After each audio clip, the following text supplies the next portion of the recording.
You're listening to the Central Indiana Sports Report with your host, Greg Mengels.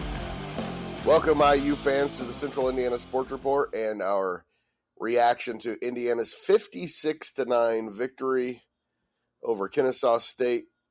Mike Hutsell described the game that he wanted to see tonight, and I don't think he quite got it, but it was pretty close, especially the second half. Just was complete domination. Indiana had a 3-and-out to start the game, ended up getting the ball back after a punt, came down and scored, then went up 14-0. Thing is, with the defense today is really the only concern I have taking away from this game is the chunk plays that Kennesaw State was able to get out. Yeah, picked up 25 yards on long passes, 30 yards, 35 yards, 40 yards. One of them, I think, close to 45, 50 yards down the field. So that's got to be fixed. Other than that, I thought Indiana played exceptionally well. I feel a lot better. I felt a lot better leaving Memorial Stadium today for this game than I did last week. And I felt really bad last week. Not where it needed to be, but they took a step forward today. And that's good. That's a sign of a good football team. They're getting better week to week. And honestly, I don't know how Mike feels about this, but as an Indiana fan right now, I'd rather fly under the radar where nobody's really looking at you right now in the national spotlight. I'd rather fly under the radar and then come the Illinois week, hopefully pick off a big win, but it's going to be tough. Today was a step in the right direction for sure, I think, for Indiana. And, Mike, like I said, I think the second half was what you were looking for, and you also called for a big day for Elijah Surratt, and that was definitely the case. I think I said I'd be really, really happy if we got out of there 56-6. It was 56-9. So, step it up next week, fellas. Jesus, It's unacceptable. But the second half was exactly what I was looking for. First half, still a little sloppy, drop passes. Even in the second half, there were some sloppy moments, but definitely looked cleaner. But the way the defensive line absolutely controlled that game, it was 2nd and 12 every freaking drive for Kennesaw. They tackles for loss. What was it? 14? 14 tackles for loss. That's pretty dominant. I mean, they definitely were not going to run the ball. They did give up the chunk plays, but you can give up all you want from the 20 to the 20. I really don't care. That you've got to be good in the red zone, and they were really, really good in the red zone again. Only giving up 3 field goals. You've got 2 touchdowns this year that the defense has given up, and they were both a 75-yarder and a 78-yarder. But Old Dominion turned around this week and put 60 up, I think I saw, on NC Central. Maybe they're a little better than I thought they were. But Kennesaw, I wanted to see domination on the lines. I think I got it both ways. 300 yards again rushing. That's the first time. I forget how many years they said Indiana's run for 300 yards and against a FBS opponent for 2 straight weeks. Surratt, I wanted to see him get back involved after a really, really quiet week 1. I mean, 3 touchdowns. It's hard to get more involved than that. And we got to see both Mendozas throw a touchdown pass, which is pretty cool for 2 brothers to throw a touchdown pass in the same game. So all around, very happy. Nobody's going to be able to look at this game tomorrow who didn't watch it and say, well, here's Indiana slumping by again. Because we got to be realistic. The national media is not paying attention to that game. They're going to see what the score is tomorrow. So you want to see, improvements in the S&P numbers, the computer numbers, and hopefully the votes will come with it because, let's face it, some teams above them have had really, really shitty days. Yes, they have. Hey, going back to what you said about Surratt, you're right. He had to get involved more. That was crucial. But that goes back to last week in the Old Dominion game where I thought Old Dominion did a good job defending him and defending Omar Cooper. Omar Cooper had to get more involved, I felt like, today as well, and he broke the 75-yard kind of reverse play for a touchdown. That was definitely, I think, the knockout blow in a way where it blew the game open. You felt a lot better after that. But next week. I mean, you hate to say it, it's kind of a little bit of a walk in the park with Indiana State. I Oh mean, yeah, Kennesaw State would beat Indiana State by 3 touchdowns. oh, absolutely, maybe more. Yeah. It's just a matter of it's a different brand, it's a different level of football, and even Tom Allen's worst teams when they played Indiana State were beating them by 50, and That's these true. teams were bad. My At least question was, and I was at the game, and I didn't even really notice this. Why the hell did they take Dexter Williams out of the game for Kennesaw? What they happened? they gave him. I watched the game from home. They mentioned no injury. They gave him 2 series. He almost threw a pick six in the second one. He had a -1 yard completion. They went 3 and out twice, and they went to this new kid who didn't play a bad game. I mean, Oh, I thought he played very well. but yeah, I mean, I guess the quarterback competition in camp was pretty close. Yeah. Dexter was 10-9 last week. He didn't come out guns ablazing this week, so they just said, "Okay, we're going to try the new guy." And that's where they left it. Hey, they're playing Indiana State next week. At least it's not Taylor. Yeah. Boo. It'd be horrible to be playing Taylor next week. I mean, Taylor may have a better shot against Indiana than Indiana State will. They'd stay quiet the whole game, that's for sure, and they wouldn't have anything to cheer about. Omar Cooper, 2 touches today. 2 touches and 115 yards. That's right. Pretty good efficiency numbers. Incredible. You just got to love to see.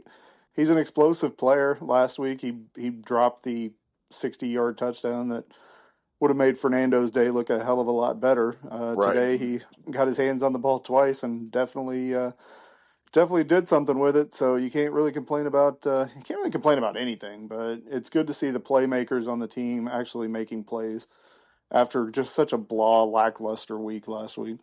Yeah. And, I mean, he definitely made up for it after last week. Just, again, the improvement was a lot better. There was a lot better football being played today. One of the things I noticed, Kurt Signetti, first time I've seen him live coaching in a game wearing a baseball cap, wearing a hat. Not that really matters. I just thought I'd point that out. It did. Hey, I thought the same thing. I was like, what the hell's going on here? I mean, well, because when they run out of the tunnel and you're looking down there, he's always standing in front. Well, I see a guy down there in a red shirt and a red hat. I'm like, that's not him. He doesn't wear a hat. I'm like, who is that guy? And so I'm looking on the sidelines. I'm like, is he already down there? Where's he at? And finally, I was like, no, that's him. That's the first time I've ever seen that. Maybe it's the good luck charm. Maybe need to do. Wearing a red hat in Bloomington is a choice, man. You got to be careful with that. Right. Hey guys, combined Wyatt Moore, Fisher, and Kamara, 10 tackles for loss and 2 sacks. Yeah, I'm glad you brought that name up because Wednesday could be the most important day of the year for the defense. Oh, that's right. And it has absolutely nothing to do with practice or film or anything like that. Lewis Moore is due in court, or he's not personally due in court, but his case is due in court as to whether or not he's going to be able to finish this year for his appeal for the JUCO. Just the inconsistency of the NCAA. They let some guys play, they let some guys don't. And hopefully we get good news because the depth at that position is not great. Yeah. Whatsoever, and he has played well for the first 2 weeks of the year. He's got 2 picks already on the year, and he should have never went to play for Lane Kiffin. That was his mistake. So hopefully the NCAA doesn't punish him for that. And it was this whole situation was a little mismanaged, probably by the previous administration at Indiana, and so hopefully he's good to go. That is a little concerning. That is an important day. You're right, and hopefully it'll work out for him because they need that dude. I mean, they need him. They don't have that great of depth in the secondary because Boykin was hurt. Bonds is out for the year as well. Bryson Bonds. Devin Boykin is hurt as well. So they're pretty thin in the secondary. But in my opinion, Lewis Moore, because that secondary is really good, they don't have a whole lot of depth. But Lewis Moore's probably the third best defensive back in the entire secondary behind D'Angelo Ponce and Amari Farrell. I mean, those guys are just in a league of their own. I mean, they're unbelievable. So, yeah, need him to be eligible. And, what they've been doing the last two hearings is they've been granting him 2 weeks of eligibility. And you give him 2 weeks of eligibility, you give him the Indiana State game and you give him the Illinois game, and then you reevaluate. So hopefully it works out for him. But that is very important to have him eligible for the rest of the season. We'll take him through the Illinois game at least. I mean, I'll take him the entire year. Oh, I'd love to have him for the entire year, but let's at least get him through the Illinois game. Yeah, need him bad. Maybe he can volunteer to sit out Indiana State if they give him the 2 games after that. I'll suspend myself for a game, and then and that could be on the table. I mean, it sounds like you're kind of half joking, but that could be a possibility. That's the most Michigan way you can get around something is to say, look, I'll sit this one out against Indiana State if you let me play the next 2, which are actually require a pulse. Michigan gets to pick when they suspend their coaches, when they suspend their players. I haven't gotten a chance to go back and look at this game yet today on, I guess, tape, just because I haven't been home. But the crowd, and Mike, I know you sent our little thread yesterday. You wanted to tell me why they're always leaving early. So tell me why. Oh, I mean, I think that's a whole podcast in and of itself. I mean, the game day experience is something they're working on, but they got to understand their fan base now is under 30. They've captivated the students for the first time in years. I mean, you were there today. I was there last week. What did they run out to today? Was it the same as was it? Yeah, it was Thunderstruck. Okay, so they stuck with Thunderstruck. You get to between the third and fourth quarter, and this is something I feel like we could spend a whole podcast on. Last week, I'm sitting there watching the game. You get between the third and the fourth quarter. This is when other colleges are going buck wild. You got jump around. You've got shout at Oregon. You got all these traditions. And Indiana bust out. Who let the effing dogs out?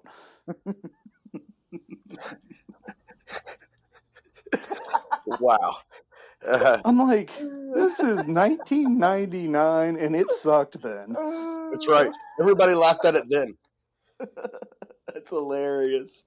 Yeah, you got to find ways to get more people involved. They have to be in the stands the whole game. And people stayed more this week than they did last week, which was better, I think.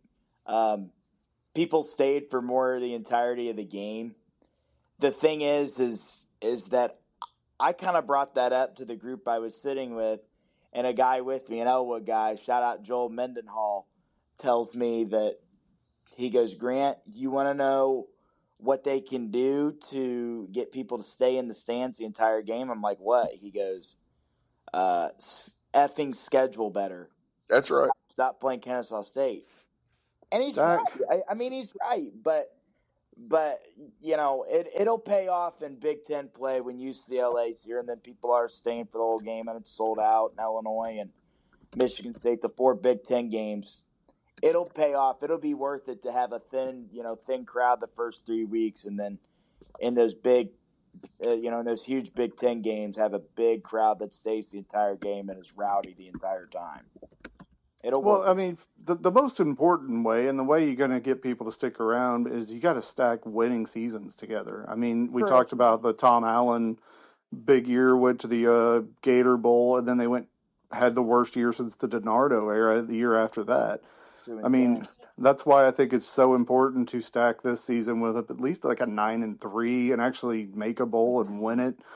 If you don't make the playoff, which I still think is going to be a really, really difficult task considering who they've got on the schedule coming up. But the other thing too is you may just have to start doing things that make your 50 to 60-year-old fans a little bit uncomfortable. I'm going to say something that'll probably get me canceled. F the 100, man. I'm sorry, you cannot call that the biggest part of game day anymore. It's not. I'm sorry. I agree. The guy I used to work with, who I always thought was going to kill me anyway, is definitely going to kill me now. He is. But you can't make them this. I mean, this goes back to when Kevin Wilson was there, and he wanted like to go so up tempo, and the band got mad because they couldn't do the first down march. You can't create a football program around making your band happy, and if you're, I mean, the people that are there to see the band are the parents of the band, and this goes in even more so into basketball. Don't even get me started on basketball. If I walk in and hear the mighty mighty Boss Tones in 2025 again. And there you have it, everybody. Our IU Band Reaction Podcast with Mike Hutsell and Greg Shouse. Thanks, everyone, for listening. But you're not wrong. It is 2025. This program is so like hesitant not to make the angry old 58-year-old guy from Gnawbone upset. Indiana wants to keep the tradition, and this is not really that much football related. This is basketball related. Indiana wants to keep the tradition that it had in 1985, and it is about time to let some of that crap go. Well, you know what your tradition right now is in basketball? You suck. Yeah. I mean, they haven't done anything since 2002. Let's be realistic. Except they're really, really good at replacing basketball coaches, and that's not something you want to be good at. Are they good at it? Well, no, they're good at doing it. They have to do it every 4 years, so they're not good at picking the coach, but they're good at the process. I think they're done doing that for a while now. I think they got the right. We shall see, but at this point, it's prove it to me. Right. Hey guys, big day for the Big Ten. A lot of big wins. Michigan though is not looking good. Well, let's start with the most impressive team of the week. Maybe goes to Illinois. I mean, good grief. Yeah. I thought that was legitimately going to be a close game. I wasn't sure about how good Illinois actually was coming out of their Western Illinois opener, but to go to, I mean, I know it's Duke, but that was a 3-point spread all week. Everybody was on upset watch for that one. Fans were like, if Illinois blows that and blows that potential game day game later this month in Bloomington, we're going to be pissed. Well, they didn't blow it, and they blew them out, though. I mean, it was very, very impressive. So you don't hear me say this often. Hats off to Brett and Bielema and the Illini. I think they proved that that's going to be an absolute showdown, and I don't think Indiana can take that one lightly. I think they kind of thought that we were just going to come in and be able to outrace them. Yeah, they got some dudes on that team, man. It's going to be a problem. It may be one of the three in a 9-3 year, unfortunately. But I think Indiana is still capable of winning the game. It's not going to be done as easy as we think it may have been. It's going to be a dogfight. Excuse my language. But I will say on the other side of that coin is Iowa looks less than this big upgrade they made at quarterback hasn't quite panned out just yet. That kid is not what he was made to be. Doesn't look like it. That offense has been awful. Those poor kids. But my God, that trip to Eugene now is just absolutely terrifying. Oh man! 2 weeks. I flipped that game on thinking, oh, this might be close. No, it was 69-3 going into the fourth quarter. I'm like, holy cow! I was like, there. Last week it was just Montana State, but people don't know Montana State is a great program, and to beat them by 50 points. And then to do it to Oklahoma State. I know Oklahoma State's not great either, but let's talk about a good week for Indiana from the ranking standpoint, because ahead of them, we just talked a little bit about Illinois winning, but you had Florida. It just means more to see them get beat at home. You also have Oklahoma is going to be impacted whoever loses. Right. Arizona State was down big at halftime to Mississippi State. They're crawling back, though. They are crawling back? Okay. 17-10 with 3 minutes to go in the third. Okay, well, maybe they can come back. Clemson did not bathe themselves in glory. down 16-0 at halftime to Troy. They came back and won it, but Southern Millionaires University, SMU, chokes away a big lead in the fourth quarter and loses at home to an okay Baylor team, but not something I would absolutely. I think it's going to be like a 7-5 Big 12 team. So the whole those teams. I don't think we have to worry about SMU in the playoffs. The ACC in general, Miami's look good. Louisville did not look good last night against the Sun Belt team, which they actually trailed going into the second half against James Madison. Georgia Tech looked really good early. Florida State hung about a half, three-quarters of a century up today. So, but I call it the Power 3.5 because I just don't see it in the ACC, other than the top 4 or 5. Yeah, I just don't think it's going to be SMU this year. All right. Hey, thanks, guys. That was fun. Let's do it again next week, and we'll be talking about Illinois for a couple of weeks, I think. Absolutely. We're going to have a huge preview on that coming up here soon. We'll be previewing Illinois the next 2 weeks. Even when it says Indiana State, we'll probably be talking more about Illinois. And Grant, I want your suggestions for the between third and fourth quarter song. I've been working on this list for 2 weeks now, so okay. I want to hear some suggestions. More on the music selected at the IU football games on the next IU report, everybody. Thanks so much to Grant and Mike for joining me. Always fun talking with them. And thank you so much for listening. Please help us spread the word. The Central Indiana Sports Report is here talking about Central Indiana sports every day by sharing this podcast with an IU fan in your life. Thank you so much. The Central Indiana Sports Report is a product of ITG Media, and I love Susie.